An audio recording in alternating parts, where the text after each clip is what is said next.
5 and welcome to Wednesday's reading session with me, Miss Medlicott. We are going to be carrying on with The Explorer by Katherine Rundell, so please make sure you have that book ready to go. If you don't have it, please pause the video now and fetch it so that we can make a start. Right, our learning objective today is to read and summarise the events in chapter 3, which is called The Den, and to analyse language choices.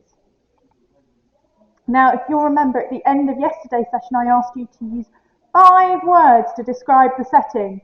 Well, in your warm-up today, you're going to be choosing 5 adjectives to describe where the story takes place. So you can use some of the words that you used yesterday at the end of the lesson, as long as they are an adjective. Now, an adjective, it is a word which describes a noun. It describes an object, place, or thing. So your task now is to pause the video and come up with 5 adjectives to describe the setting. Now, I've included 3 images here to help you with some of your descriptive vocabulary. Okay, so try your best to think of some descriptive words to describe this setting. Pause the video now. Fantastic, well done. Now, here are my examples, and feel free to write these down in your workbook if you didn't have them. It's always a good idea to pick up and note down as much new vocabulary, as much new language as possible, so that you can then try and use it in your writing. So I've chosen the word verdant. Verdant. Verdant means that it's very thick and green, with vegetation, with lots and lots of plants growing. So in this particular rainforest, we describe the trees as looking very verdant. We could also say that it looks quite tropical. It's exotic, tropical kind of climate, very wet, but also very warm. Now, I also thought of an adjective to describe the temperature, chosen the word sweltering. If it's swelteringly hot, it means it's so hot, extremely hot. And that's how I imagine the Amazon rainforest setting. Could also describe it as being treacherous. Treacherous. Well, treacherous means that it's dangerous. Yes, that there are all sorts of dangers lying in the rainforest. Imagine the sorts of treacherous animals or insects that might live in the rainforest. And then I chose the word, a word linking directly to the fire within the rainforest, of devouring. Devouring flames. If you devour something, it means you eat it up. You devour your dinner, for example. It means you eat it up quickly and totally. Well, if you're describing the fire as devouring, it means that it's eating it up almost. Just covering a huge area, consuming everything. So those are my 5 adjectives.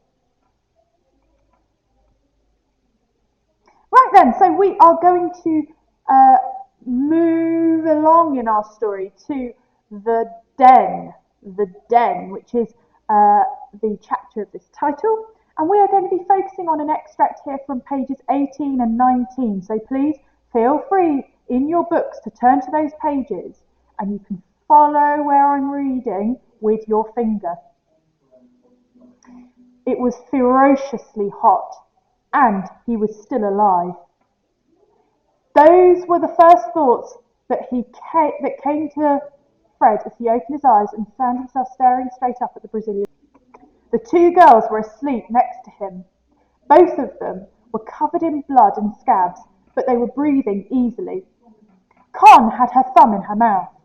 There was a host of dragonflies in luminous blues and reds dancing around them. He thought that they might be attracted to the blood. Okay, now, on your screen you will see in the vocabulary box here 3 words: ferociously, luminous, and dragonflies. Now, first of all, before you answer this main question here, I'd like you to try and work out what you think ferociously and luminous means. Dragonflies, I've already given that away by providing a picture there of a dragonfly. But I'd like you now to work out what you think ferociously and luminous means. So pause the video now and try and work out what those words mean by looking at where they appear in the sentence. Right, so yes, it was ferociously hot. If something is ferociously hot, it means it's violently hot. It's really fiercely hot, so it's uncomfortable. Luminous, yes, the dragonflies were in luminous blues and reds, so it means they're very bright. Something is luminous, it means it's kind of lit up. Blues and reds, they're very bright, vivid colours. And now I move to our question. What do you think the dangers are of the children being in the rainforest? These 4 children who are the sole survivors of the plane crash. What do you think the dangers are for them being in the rainforest? Pause the video now and write down all of your ideas, please. Very good, Year 5. Really pleased that you're giving this such a good try. My ideas are written up on the board of what I think the dangers would be for the children being alone in the Amazon rainforest. Well, I said that it's ferociously hot. I picked that out, ferociously being violently, fiercely hot. It's extremely hot, and that has problems because how the children need to stay hydrated. They need to keep drinking plenty of water. If they don't, they can become quite poorly. They're covered in blood and scabs. Yes, they've suffered these awful injuries from the crash. They're not life-threatening injuries, but they're injuries that have, means they're covered in scabs, that they might be bleeding, they're uncomfortable. So that's a problem for the children. And the fact that those insects, the dragonflies in this case, might be attracted to the blood, it means that they're going to have insects around them who could hurt them and make them feel very, very uncomfortable. You'll know what that's like if you've ever been bitten by, let's say, a wasp or like a mosquito or an insect. It's painful, it hurts. You think in a tropical, exotic rainforest, there are going to be so many more insects that could hurt the children, and they don't have the materials they need to protect themselves. And my last point, the insects and dangerous animals. What's lurking in the rainforest? What kinds of animals might be there? They don't know. That's quite scary from a child's point of view. And the fact that they might get lost in a dense, so that means it's very tightly compact rainforest. It's not clear which way to go. Those are some of the dangers that I've picked out. You might have some of those. You might have your own ideas. That's fine.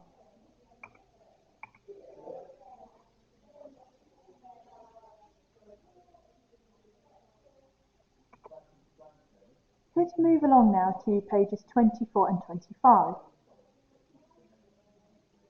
The children have gone exploring at this point, and they're in what's called a clearing. So this is where there aren't any trees, it's just sort of open land, as it were. Fred looked around the clearing again. The air was fresh here, and the sky above them a blue that does not exist in England. He was just about to answer when he saw that at the far end, where the forest grew thick and tangled, 4 trees had fallen together, their tops meeting in a point. The very tips of the hairs on the back of Fred's neck began to rise. Do you think there's anything odd about this clearing? He said. Those trees, he said. Over there. He pointed. What about them? They fell over, said Con. That's what trees do. He ran his hand down one of the smaller trees. At the base was a mess of fern-like plants and a few mushrooms. The 3 smaller trees didn't have roots. They were logs, 15 feet high, each carefully tipped against the central tree. He could see where they'd been hacked with an axe or a machete.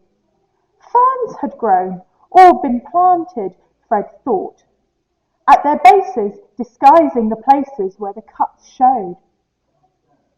A den, breathed Fred.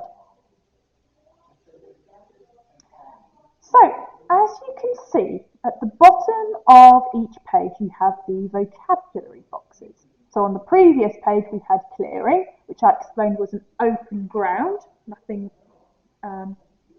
it's open. We've got tangled, the forest has grown thick and tangled. If you imagine things getting tangled together, they get kind of wrapped and twisted all together, and it's difficult to sort them out. In this extract, we have the base. Right, the base. Now the base of something is at the bottom of it. Yeah, the base of the tree is at the bottom of the tree.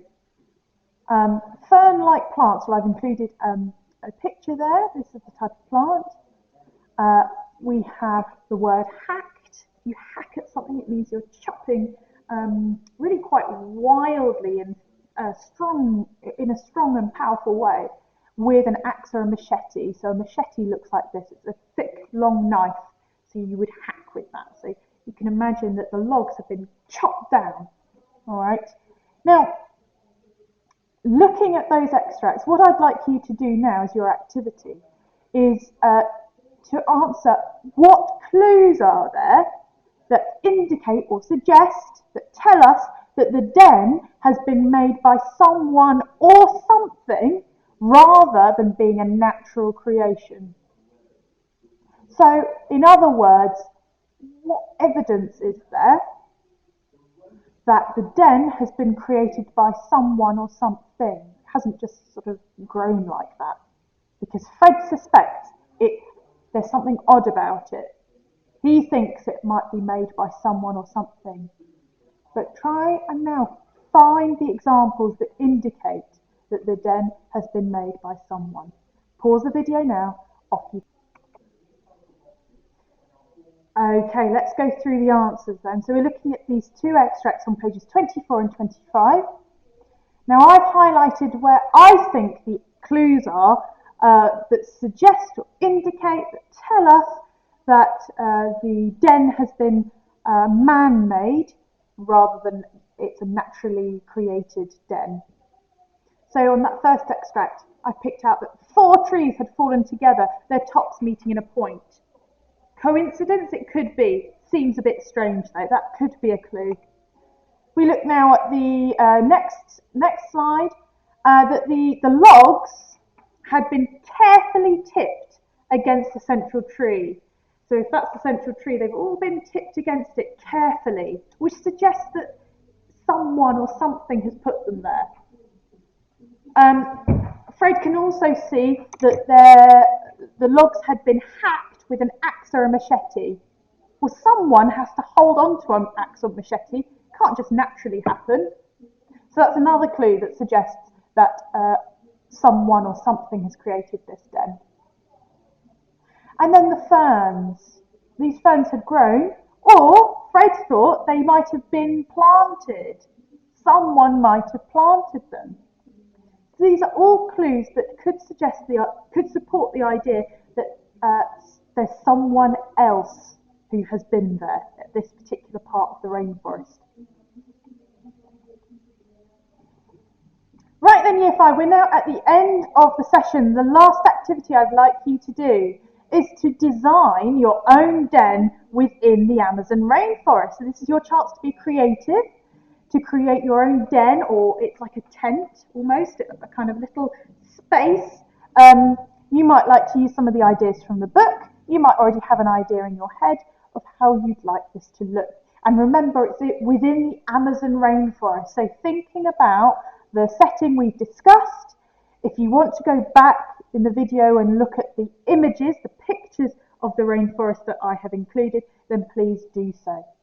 And in tomorrow's lesson, we're going to be moving on to chapter 4, which is called The River. Okay, so if you can read on and read chapter 4, great. If you can read a bit of it, great. If you can't manage to do that, don't worry. We'll be recapping tomorrow. Anyway, enjoy the rest of your day, and I will see you tomorrow.